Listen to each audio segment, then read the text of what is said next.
So years ago, when I was growing up, I would say I had a bad relationship with writing and definitely with public speaking. And I don't know really where these came from. Actually, I can guess where they came from. I think they came from sort of an awkward point of entry into both these things. You know, that my experience of writing in school was not that favorable. I remember having writing assignments and sort of struggling with them, and then not doing very well, and then that added more anxiety to the point that whenever I would think about writing, I would really freeze up. And it was a very unpleasant process for me. And every time I took a class, I was always curious, like, okay, how many papers do we have? And I would start to dread it. And so that was my experience of writing, and also very similarly in public speaking. The few times that I was sort of called to do public speaking in whether it was junior high or high school, I got very nervous and felt very back on my heels, and also in playing music, and I would get very nervous and my hands would shake and I would sweat and turn green. And so basically I had learned a particular response to those two things. And I mentioned those two because they're very obvious in my experience, but there are others as well. And over time, every now and then I would have an experience and something wouldn't make sense to me. And I remember, I apologize, there's quite a bit of background noise today, but so I remember I was watching this movie. The movie's not important, but I remember it was this movie called Scandal, and it was about this writer over in the UK. And I remember these shots of him sitting at his desk, and he had this crowded desk, and he was sitting there writing, and he just seemed so calm and engaged. And it blew my mind that this person could be having what looked like a pleasurable experience of this activity that just terrorized me. And similarly, when it came to playing music, I had a good friend, and when I would perform, it was, just I would do whatever I could to get through it, to just like try to ignore what was going on, all the nerves flowing through my body, and I would just try to get through it. And I had a friend, and he would just get so excited and just really loved being in front of people. And so for me, both these moments were what I would call sort of a crack in the matrix, right? In the movie The Matrix, right, which is a great movie. I'm sure you've seen it, and if you haven't, I've recommended the first one. But this character is going through his day or through a series of weeks, and he starts noticing things that don't add up or that don't make sense. Like there's one scene, this won't spoil anything, but there's one scene where he sees a cat walk by, and then a few minutes later, he sees the same cat walk by, and he's like, hey, that doesn't make sense. And that's what the two experiences I described seem like to me. Like, for me to see someone writing and enjoying it was almost as strange as seeing a cat walk by twice. I couldn't understand how somebody could have such a different experience of that. What I realize now is that, perhaps that person's experience of writing is perhaps it's a more natural experience of what a relationship to writing can be. It can be something pleasurable and engaging and interesting. And my experience was a learned, over time, a learned fearful response to that. And so now when I have one of these kind of fearful responses, especially to something that seems like what I would classify as a category, like writing. It's a category of experience, or public speaking, or being in front of people. When I notice that I'm having a strong experience of that, I think about it now in terms of, okay, what have I learned, or how have I shaped my reality bubble in such a way that I'm having this experience that's so distant from my normal sense of well-being.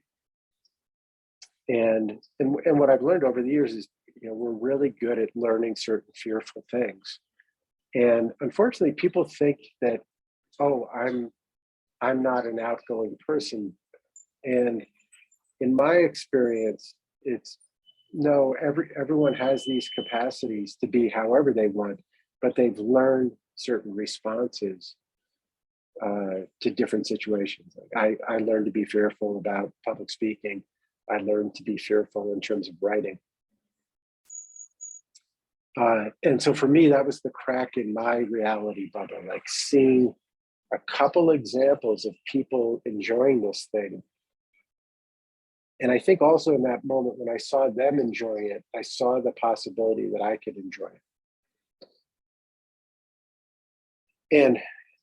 And so I began thinking about, okay, how can I think about this differently? How can I begin to experience this? What if I even pretended that I was one of these other people enjoying it? What would that be like? What would I be thinking about? How would I be thinking about it? So it brings me to another point, which is, recently I've seen a lot of things online, or heard people talking about, what if we're living in the matrix here? And what if, and there's some people that actually, argue that and believe that they have evidence that we may be living in a simulation, just like in the Matrix. And I don't know if we're living in the Matrix. Actually, I don't believe that.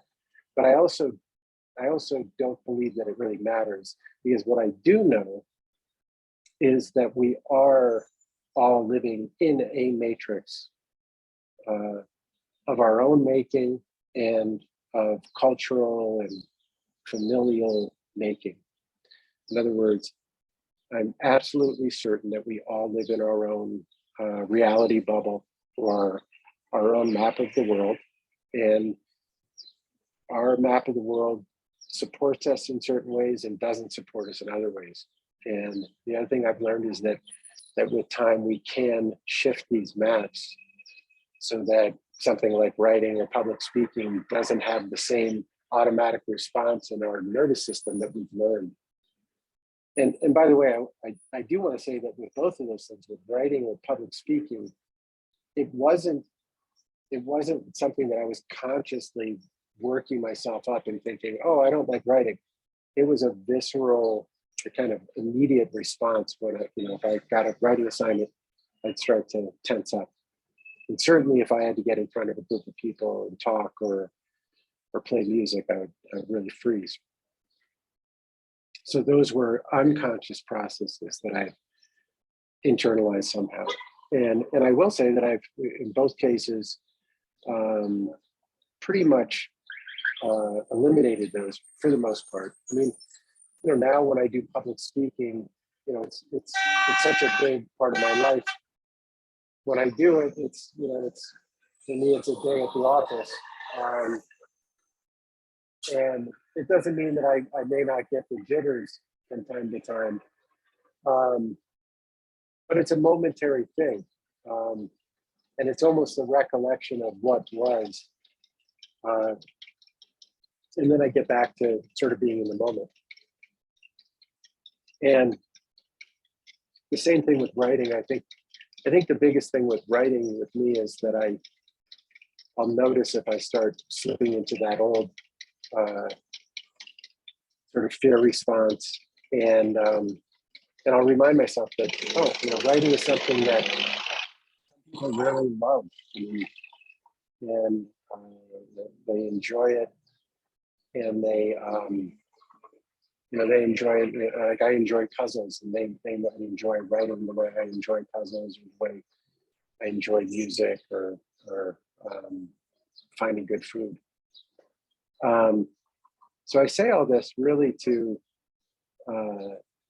point out the possibility that if there are areas in your life that you're, I'm not good at this, or I'm afraid of this, that you can question those and say, okay, I wonder how much of this is a learned response. Did I come out of the womb afraid of writing or fearful of this thing or that? And so now, if you encounter one of those, you can get excited because you can think, here's a whole domain that I can open up over time. And there are many ways to open that up. And I've talked about it in some of these talks as well. But the first step is really just noticing, wow, I'm really freaked out about this thing. And getting curious, like, where the heck did that come from? How did I learn that response? Because it is a learned response. And for better or for worse, we are living in our own matrix, but we also can kind of begin to break free from that in many respects. So I'll stop there, and I hope you enjoy looking for your matrix.